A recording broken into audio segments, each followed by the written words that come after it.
ladies, welcome to episode 146 of the Knitty McPurly podcast. I'm your host, Devin Ventry.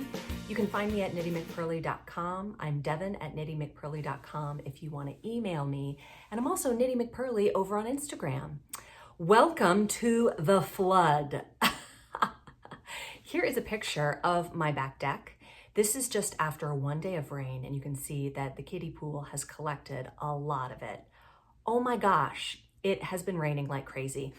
So the Shenandoah Fiber Festival is this weekend. It is currently happening right now. I really thought about going, but I ultimately decided not to because I remembered that you park in a field. And I just was thinking about the mud and how I just didn't really want to do the mud. So I think they were able to move everything indoors if you went yesterday or if you're going today. So there's a lot that's indoors. You do have to walk from building to building, but it's not constantly raining. I mean, I don't think it's raining right now, or sometimes it's just drizzling. So I know some people braved it. I decided not to, but yesterday we had the best day. I sat on the couch and we watched movies and we knit, and it was a wonderful day. Today, I have stolen my Tennessee mug back. Thank you, ladies who sent it to me. I got lipstick on the Tennessee part. This cup is just so cute. I love it. And the kids have all been learning about these states because everything that has the state on it always has all the stuff that goes with the state. So we were just talking this morning, like, well, what's great about Tennessee? And so I talked about Nashville and country music and stuff like that. So anyway, this is a knitting podcast, so I will move along to progress and shop news. Let's talk about sock rulers for a minute, all right? I have mine here because I'm not working on socks at the moment. Sock rulers have been crazy popular. So on Saturday, I was late getting them up. I said I would get them up by noon, and it was more like 20 after, and I apologize for that. I dropped the ball there. But I got them up, and then they sold out in an hour. I had a small number because, you know, they've been kind of trickling in from the supplier, and yeah, so I got a bunch of emails after that, people saying I missed it, I'm so annoyed. And so a lovely podcast watcher named Karen from the West Coast, hi Karen, said, why don't you do a pre-order? And I was like, light bulb, what a great idea. Why didn't I think of that? So I messaged my supplier and I said, could we do a pre-order? And if yes, what number would you feel good about doing? So God willing, we'll do a pre-order maybe on Friday. In my Friday newsletter, I'll see if I can announce a pre-order for as long as possible to offer as many as I possibly can. So let me wait to hear from my supplier, and hopefully we can do that, because I know it's frustrating when you want something and it's in stock for 5 seconds and then it's gone, and that's annoying. So I would love it if I could do a pre-order and then you can get one. And those of you lucky ducks who got yours, awesome. Those will ship out tomorrow, Monday. So that is great. And I realized when I was thinking about my progress and my shop news is that everything I'm working on is a secret. But I can talk about my sweater. This is my Awaken sweater, knit with the June color of the month and the Meadow color. I love this sweater, and it is finally cold enough that I can wear it. I'm really excited to wear it today. We're into sweater weather. It really feels like it now, like it's a high of like 61 today, which is awesome. It makes me want to knit all of the sweaters. I can't right now, but I wish I could.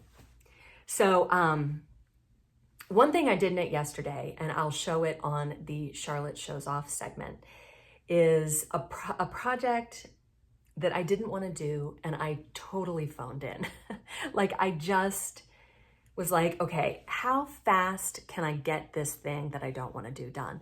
Charlotte has a baby doll that she loves and who's naked. I don't know why this doll is naked. Presumably she had clothes at one time, but I don't know where they are. So she's like, Mom, will you knit her a dress?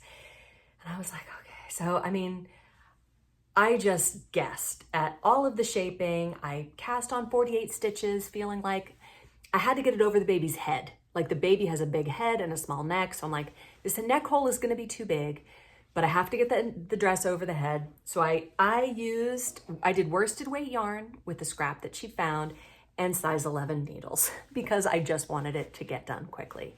Do you ever have a project like this where somebody wants a thing and you don't have time to do it, you don't want to do it, but you're like, I am just going to crank this out as quick as I can?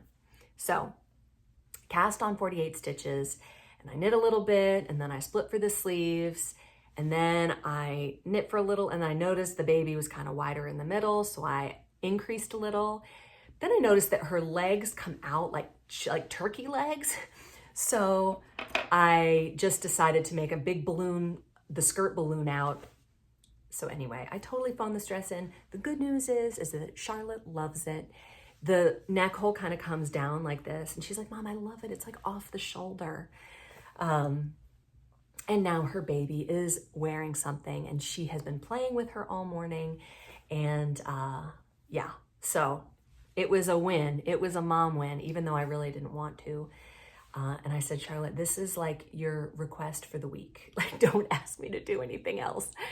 But she was really, really happy with it. So that was great.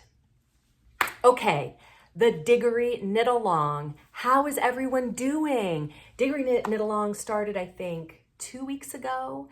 A lot of people jumped on that bandwagon. If you're participating, I hope it's going well for you. The first part of the Digory is very easy and straightforward because it's bottom up. You're just knitting the ribbing and then you're working the body, which is just straight up and down. So the kind of interesting part and the part that I feel, the part that goes quickly are these triangles right here because they're short rows and it's fun and interesting.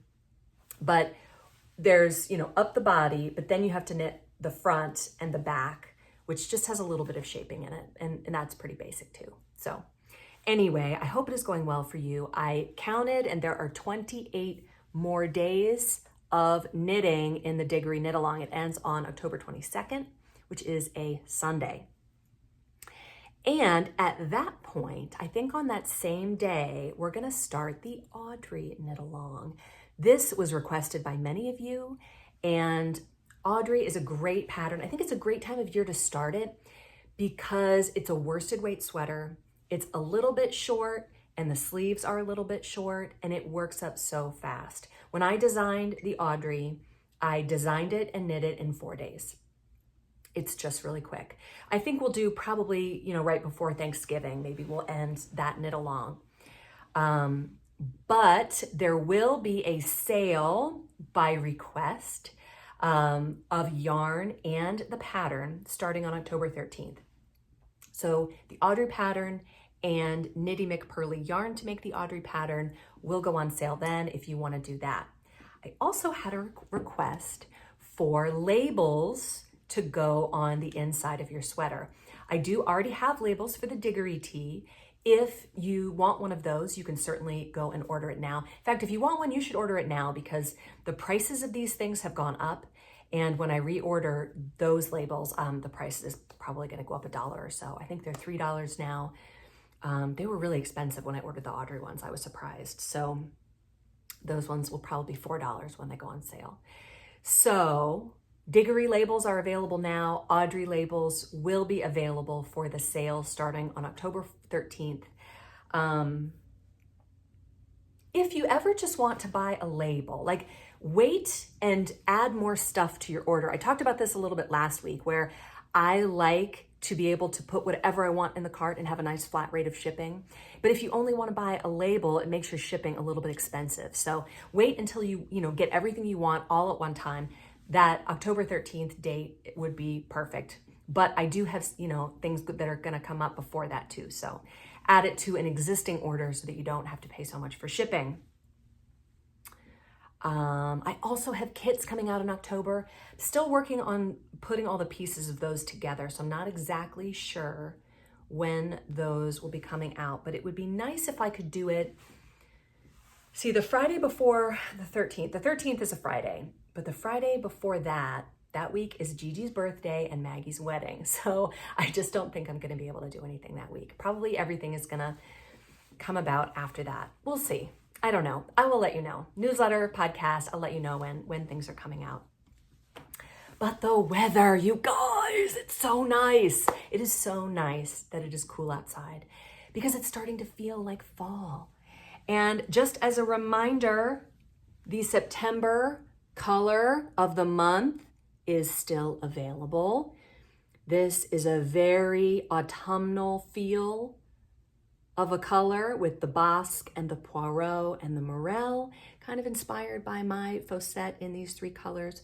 It also has a Black Forest Cake speckle, which breaks apart sometimes. Sometimes a dye will break apart into its components, especially when you do a speckle, and I love that. You get unexpected colors. So you'll be knitting, and then all of a sudden there's just a stitch that's a color that you're like, wow, that's crazy. I love that. So this is still available. You can still get it all the way through the end of September. But then for October, it will be all done and we will have a new color. So get it now if you want it. Okay, here I'm gonna put the 2 segments of Crocheting with Gigi and Charlotte Shows Off. So here they are. Hi knitters! And Dad, who apparently watches the podcast. What? Who does that? Who does that? He's not a knitter. He doesn't knit. What dude who doesn't knit watches knitting podcasts? So the secret is out, but I guess that's our own fault. We did put it on the internet. But we didn't think he'd watch it. Maybe if we wanted to keep it a secret, we shouldn't have put it on the internet. Yeah. That was maybe our fault. So Dad knows about the blanket, but that's okay because he likes it. Yeah, He's excited about that's it. good. It would have been bad if he was like, oh, that's for me. Ooh. I don't like that. Wow, thanks, Gigi. Need more squares. Woohoo! They're It's a precarious sitting. Everything here is precarious. I'm sitting on a pillow on a bench. And with this table that squeaks and... Yeah. Okay, Very so classy. This is really pretty. I love, oh my gosh. Let's see if we can get a shot for the cover. Hang on. Wait, let me find the prettiest ones. I don't like that one. That one's cute. Oh, I like this one. Really? I don't like that one as much. Ready? Make a face. Look up here. Look up here. Okay. All right. Okay. Done. It looks Got so a good. thumbnail. So we've got thumbnail. That's what it's called. We've got 5 more. Okay. Did you make all these this morning? Yeah. This one's my favorite. I like the Snow White one. Yeah. But also like this one. And I've run out of yellow. Tack one. Oh, you're out. This one's pretty too. This reminds me of, remember in Frozen? No. Tangled. Tangled. With the sun. That's the thing. Remember? I didn't get purple though, because I feel like purple kind of ruins it. I don't like purple that much. It has to be the right shade of purple, and it's for a dude. Dudes don't like purple. Not all the time. This dude doesn't really like purple. Not this dude. But he apparently watches knitting podcasts, so there are a lot of things we don't know about him. What else would you like to share with us, Dad? We can say his name now. Yeah, don't just spell it anymore. Words out. Spelling it didn't help. I can't believe, though we even spelled it. Like, even if he found the blanket, we spelled it. He shouldn't we have put known. it on the internet, but I bet at he least we Googled it. spelled I bet he Googled, what does that spell, and found it and was like, it's me. That's me. Oh, man. Wow. I can't believe he put all that work into spelling it and he still understood it. We really blew it that time. We did. All right, TG. Wait. I win. Oh, no. Hi. Okay, and here is Showing Off with Charlotte. Show us what you got, Char. So Well, show your whole knitting yeah, bag. I'm going to show it first. Okay. And so me and my mom went to the grocery store. I got a pumpkin to paint, but this is, what was his name? Winston. He's on my knitting bag. Isn't he so cute? Squishmallows So cute. are really adorable. They are so cute, and they're super fluffy. Yeah. So I like just they're hooked it hard to onto my knitting resist. bag. So that's on your knitting bag. Okay, so do you want me to hold the Yes, bag so you can pull the stuff out? Yes, can I show them the knitting, the colors that I'm going to do next? Sure, yeah. Mm-hmm. So, this is the next color that I'm going to do. I think I'm going to do like 40 never-ending lines and then just kind of make them into blankets. And I have a few more colors that I kind of liked. This one. Now this is sock yarn. This is awfully thin. Yeah. Do you want to hear something funny about this yarn? What? I got this from my yarn store a long time ago. And see how it's hot pink? Do you know what they named this color? Vader's underwear. As if like Darth Vader had underwear this color on under his black outfit. But it's pretty thin. I don't know. Yeah, and then I love this. Oh, this is amazing. Yeah, this was a part of Gigi's blanket that she gave to Maggie that she made. That's a scrap. I love this color. It's just my favorite. I'm just gonna roll Now this, let's see, this is Madeline Tosh Vintage. I love it. That I got to make Alexis a sweater when she was little. That's on Ravelry. I'll see if I can find a picture, I'll put one up. Okay, so show us your current project, your never-ending line. Yeah, so first, before I do that, I'm going to put all mine. Okay. Fabrics in. Don't worry. Fabrics. They're just yarns. They're not Wow. It's Africa. Wait, let me do it. I wanted to show that. Sorry. It looks like Africa. This is a real challenge that you've got going here, Charlotte. Don't worry about that. Let's hold this up so that we can show. But I don't exactly know how you did this. I don't know but either. you have knitted, or maybe South America. It's a little skinny. We got to see what happens. Can I tell you what happened? Tell us. So the stitches were super close together when I knitted it, though. Okay. They were so close, I couldn't even figure out the difference from them. They were just like, oh. And then I started spreading them farther at the end, and then I got more bigger. Because you're using, I cast her on, this many on this DPN. And so it felt like it was going to work out. But somehow we've got stitches falling off on both sides. We'll have to see what we can do. Yeah, but I'm gonna. But this is like your very first knitting thing. Yeah, can I tell you the farthest I've gotten, not counting this? Yeah, you probably knit this much before on another project. Yeah. Okay, so. Okay, go ahead and knit for us. Okay, now why hold it up why so that. is your needle? Beautiful. So good, Char. You want to say goodbye to the knitters? Yeah, just let me get my knitting bag in. Bye. Wait. Okay, so, remember how I was talking about the baby in the dress? This is her. Isn't she so cute? She is. So we found this scrap of yarn. And I found it. You found it. And I made this dress for her in about an hour yesterday while we watched Top Gun Maverick. Yeah, I actually love that movie. And I love how it's like tight up here, because like some rompers have like where it's like kind of bunched up here and then it's kind of like clothed down. Mm-hmm. And I love that about her. Yeah, that looks great. Yeah, and it's off the shoulder. Yeah. All right. Those two ladies are crazy. Alexis has not knit anything new this week, or crocheted, because she is taking 2 college level classes, and she's got to work up to that. It's mentally, I think, a little more challenging, even if, I don't know how to say it. Like, I don't think the classes are harder, but because they're college classes, like, she's really focused on those. So she's been doing that a lot. I am drinking water out of my Colorado mug. Thank you, Julie and Deb. This is my regular water drinker. Okay, topic of the week. This is something that I've been thinking about. I want to talk about what are your favorite double pointed needles. I use DPNs all the time. Like when I was knitting that baby sweater for Charlotte, it was in the neck, it was too small to put on a circular, in that size, because I wanted to use the gigantic needles. I have 9-inch like sock needles, but I did not want to make a little tiny. I have done it before. I feel bad because for my older girls, I would make them dolls and I would make them clothes, and I just had more time back then. But now I'm old and tired, and busy. So, anyway, I recently had to buy some double pointed needles. Don't ask me why. It's not because I didn't have them. It's because I couldn't find them. How often do you find that rather than go and find the needles that you can't find, you just buy more? And then you end up with a million needles? I don't know if you do that, but I tend to do that. I know my mom is laughing because I take after my dad and he does that too. Not with knitting needles, but with other things. So they were US size 3, which is, I should memorize these, 325? Yeah, 3.25 millimeters.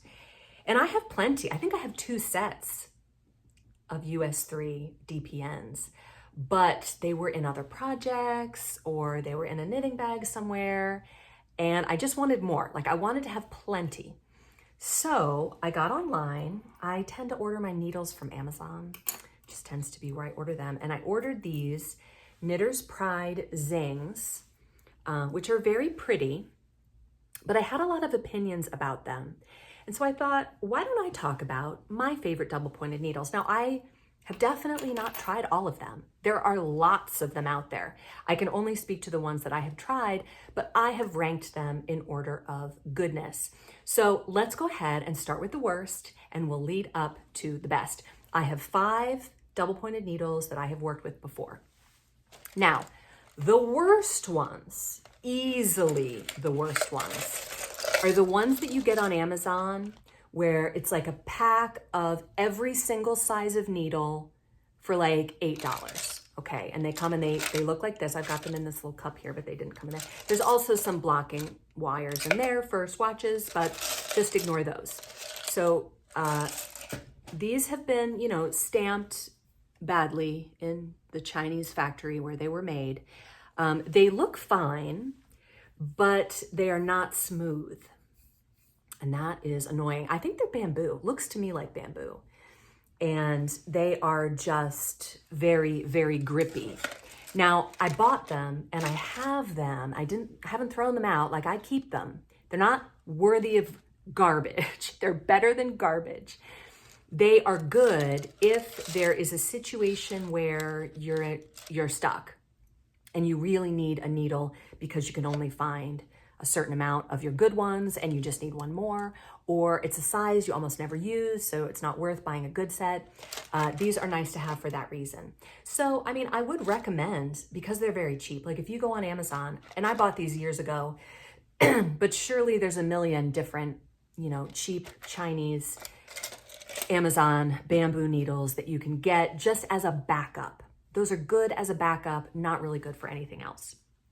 Now, right below that in my list of 5 are the Zings.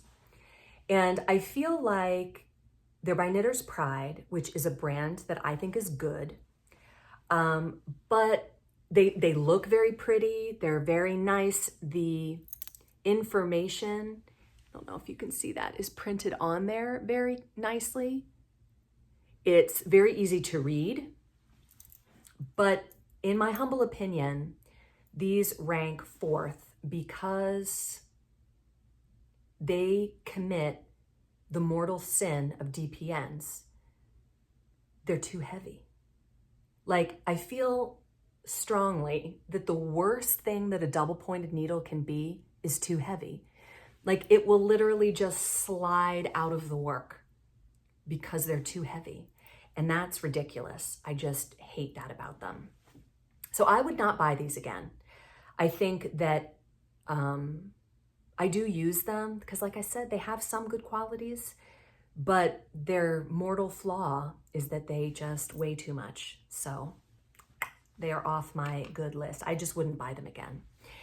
Now, my third choice, there is a gigantic gap between my last 2 picks, which I don't like at all, and my top 3 picks, all of which I really like, and it was hard to choose between them. So my third pick is, and I actually forget who makes these. I have 1 in a size 6 because this is what I could find, and I have 4 in a size 1. These are the only 2 sizes that I own of these. These are the Carbons, excuse me, Karbonz, and they are made of carbon fiber. Now, these could easily be my number 1 pick. And the only reason they're not is because they're very pricey. So these are made of carbon fiber and they have a metal point. Also, I have had it happen where the metal point comes off of the carbon fiber needle. I feel like if they could make it all carbon fiber, you know, including the point, that would be epic because they are so light. They glide really well. I have 2 sets of the size 1s, and these get more expensive as they get bigger because I guess carbon fiber is more expensive and therefore they have to cost more. And I bought these a few years ago, but I feel like I paid about maybe $13 for a set of size 1s, but the size 6s were like $22. They are very expensive and they must be in a project somewhere. Probably there's 4 of them going in a project, so I could only find one. But the carbons would probably be my number 1 pick, except for the price. And like I said, the points come off, so that's annoying. The top 2 are very close. My number 2 pick are these Brittany needles.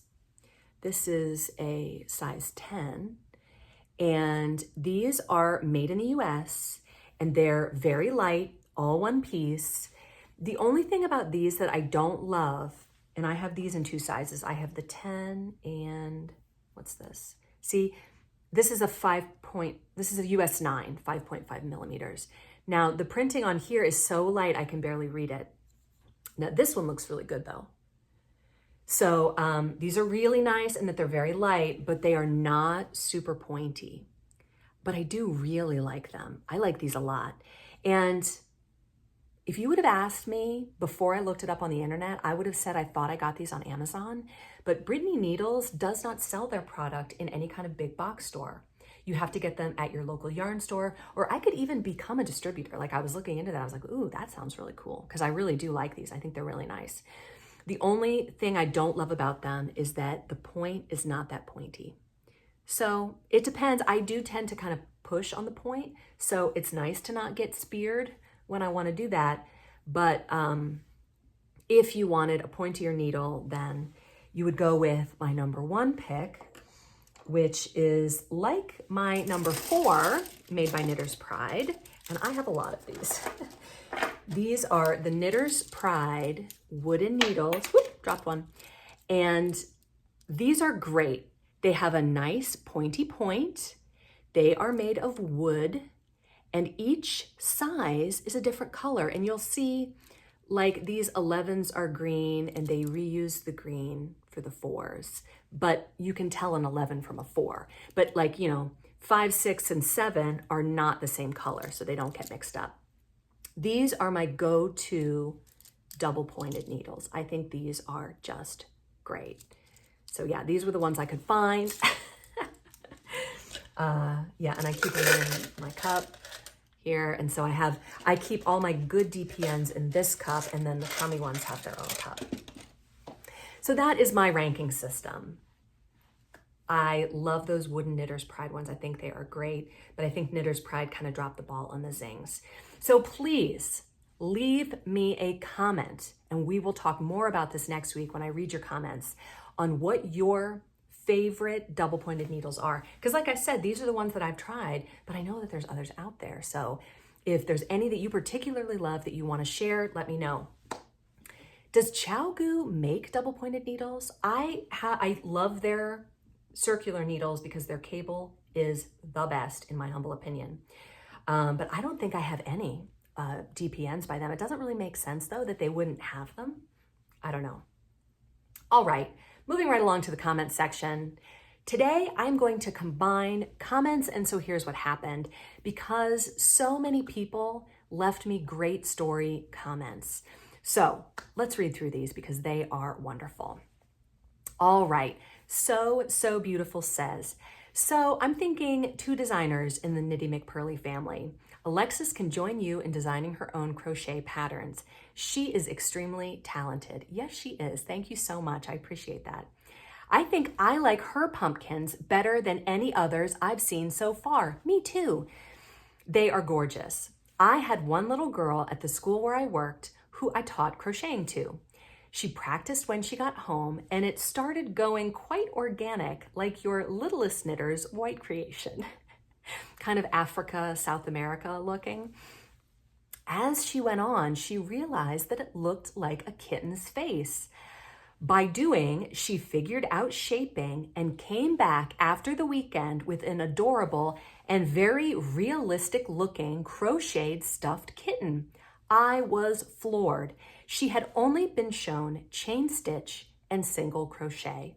She was about 9 years old. Isn't that crazy? I responded to her and said, where there's a will, there's a way. I say that to my children all the time because they come to me with these problems. And, you know, it's human nature to just want someone to do it for us. Like, fix it, you can do it for me. But where there's a will, there's a way. If you want it, you'll figure it out. And I just think that's awesome. Someone else asked me how Alexis made those pumpkins. And she has some notes, but I don't even know if she could recreate it as a pattern. But it came out great, I thought anyway. ShareBear58291 says, thanks for a great podcast. It's not rainy up here in North Dakota, but it's 66 degrees and I'm sitting on my porch, knitting a shawl and listening to yours, so here's what happened. It reminds me of my great grandma who had over 90 grandchildren, great-grandchildren, and great-great-grandchildren all put together. Wow. She remembered everyone's name and birthday. She crocheted for all of us, ponchos, scarves, etc. So my grandmother, who's one of that grandmother's 13 children, also crocheted, and I received an Afghan and a pillow made out of scraps of yarn because she didn't have a whole lot of money.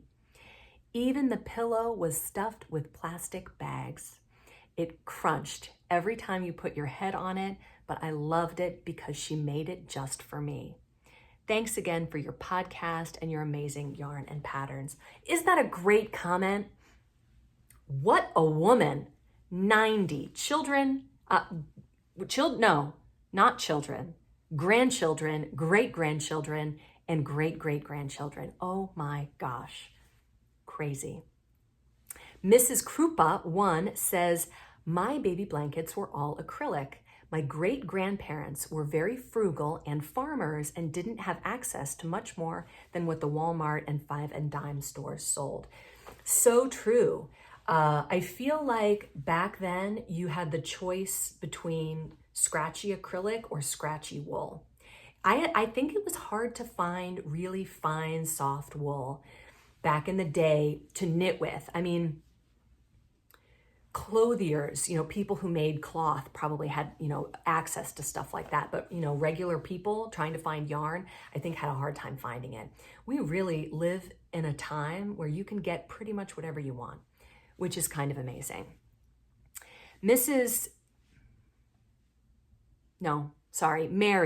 Mary Kestradum, read Devin, 8358 says, hello, thank you for a good podcast. I enjoyed it so much. We are a small group of ladies that come together once a month at a restaurant in town to knit or crochet for charity. On Saturday, we did beanies and headbands for breast cancer survivors. So much fun to use our hobby to do good. Love from Kuruman, South Africa. Wow, that is so awesome. I just can picture you guys all there in South Africa knitting these beanies. That is so awesome. My yarn Freetown Fingering is named for a city in West Africa, not South Africa. It's in Sierra Leone. But I imagine that it's beautiful and exotic and fabulous. Elaine Enstone from the UK, hi Elaine, says, great video today. Your Molly sweater looks adorable on you. The girls' projects are amazing. I have the baby shawl that was knitted for me by my grandmother in 1946, and it is knitted in wool. It has yellowed a little over time and has a couple of tiny darns, but it is so special. Well, now here's an interesting question. I wonder, Elaine is from the UK. Presumably her grandma was also from the UK. And I'm wondering if wool has been historically more available there? Because you guys have a lot of sheep there. And we have sheep here too, but our countries are very different. And I wonder if in America, historically, like over the past 70 or 80 years, if acrylic has been more available in the US and wool has been more available in the UK. I don't know. Interesting. Julie J6638 says, I bought the faux set pattern from your website and it is in my Ravelry library. Okay, I got a lot of comments like this. There is some witchcraft that you can do, apparently, to get the pattern into your Ravelry library. So here's what Julie says. True, I have to look at my saved PDF to see the actual pattern itself, but it is listed as a pattern I own in my Ravelry library. That way I don't forget about it. Also, some yarn stores that sell kits ask you for your Ravelry username so they can send the PDF pattern direct to your Ravelry account too. Now, but in that situation, the yarn store has bought it through Ravelry. I don't know if it's possible to import a pattern that was not purchased through Ravelry in some way. Someone else commented to me that another designer, you buy it through her website, but then they can send it to you on Ravelry. They're still working with Ravelry somehow to do that. What I'm hoping that I would love for Ravelry, excuse me, to add in is a feature where a pattern, like think about a pattern from a magazine or just a pattern that you bought as a paper pattern from a yarn store or something that you bought from another site, if that could be imported somehow as a PDF to save on Ravelry. I don't know. You can have it in your library, it sounds like, but getting the actual document there is just not something that they have. So anyway. Okay. Irish Bell 34 said, what a fun episode. I'm watching from Virginia this week and your weather is delightful. That's crazy. No one ever says that. I'm hoping Florida will have cooled down a bit by the time we get home. Well, she's from Florida, so I guess compared to Florida, we're a little cooler. Excuse me. I always love learning about the history of words, and now I know why we call Afghans Afghans. I learned an interesting tidbit about knitting in Southern Virginia in the 18th century while talking to a spinner in colonial Williamsburg. Not a lot of knitting was done. It wasn't all that cold there, true, and woven fabric was much faster to make than knitted fabric. And if they wanted something knit, they used a knitting or stocking frame, which was an early knitting machine. Interesting. And while I didn't come across any colonial knitters, I did get to chat with a woman who recently started knitting and hopes to one day knit a sweater. It was great to encourage a new knitter. That is awesome. I love hearing from new people who are like, oh, I just started knitting. And, you know, when I hear these words on podcasts, I have to go look them up. And I remember being that new knitter. And so that is just, it's really fun. It's an exciting place to be in. I got a great comment from Sharon Hoyt, and I wanted to read it, even though I didn't have a chance to look into it because it was so interesting, and I thought it would be a good topic for a future podcast. Sharon says, you mentioned that Afghan may refer to a type of crochet or knitting originally from Afghanistan. That reminded me that Tunisian crochet hooks are sometimes called Afghan hooks. So I wonder if Tunisian crochet is related to that type of crochet. Or I wonder if they call them that because you use them to make Afghans. I don't know anything about Tunisian crochet. Is it used in Afghans a lot, like the blanket? I don't know. Interesting. Okay, knitting fantasies. So I did kind of a general search and I came up with this website called One Dog Woof. I will link it below. And this is a designer named Chiwe Rank. And I looked on her website and I don't have a pop-up blocker or an ad blocker. I think I just need to get one of those because it's one of those websites with a million ads, which I found annoying. But she has some really cute knitting patterns. And the website links to her Etsy shop and to Ravelry. So I went to Etsy, and on Etsy it said this shop is taking a break. And I wondered if maybe that was because of the fees. I don't know. I'm really just speculating. But her patterns are not currently available to buy on Etsy, but you can get them on Ravelry. So I picked 2 of her patterns that I thought were really, really pretty. She has a lot of patterns. Like I just took some pictures from her Ravelry page of different patterns that she has. You can see she has all kinds of things. There's ginkgo earrings, which I just thought were beautiful. Shawls, sweaters, toys, cute, cute stuff. So my first pick is the Firefly cardigan. I think that this pattern might have been free at one point, but now it is $8. And like I said, Etsy, Ravelry. This is a worsted weight sweater, and it's available in 7 sizes, and it's very, very basic. It reminds me of Hannah Fettig's featherweight cardigan. I have one of these, and I pulled it out recently, and it has a couple of holes in it, and I don't love the way it fits. Like, it's hard for me to get it to stay on my shoulders. It wants to fall off, and I think I knitted, this was one I knitted way, way early in my early days of knitting, but I didn't knit the border quite deep enough. So anyway, but the Firefly cardigan is a worsted type. It's a worsted weight sweater of that type. So the other sweater I liked of hers is the plume sweater.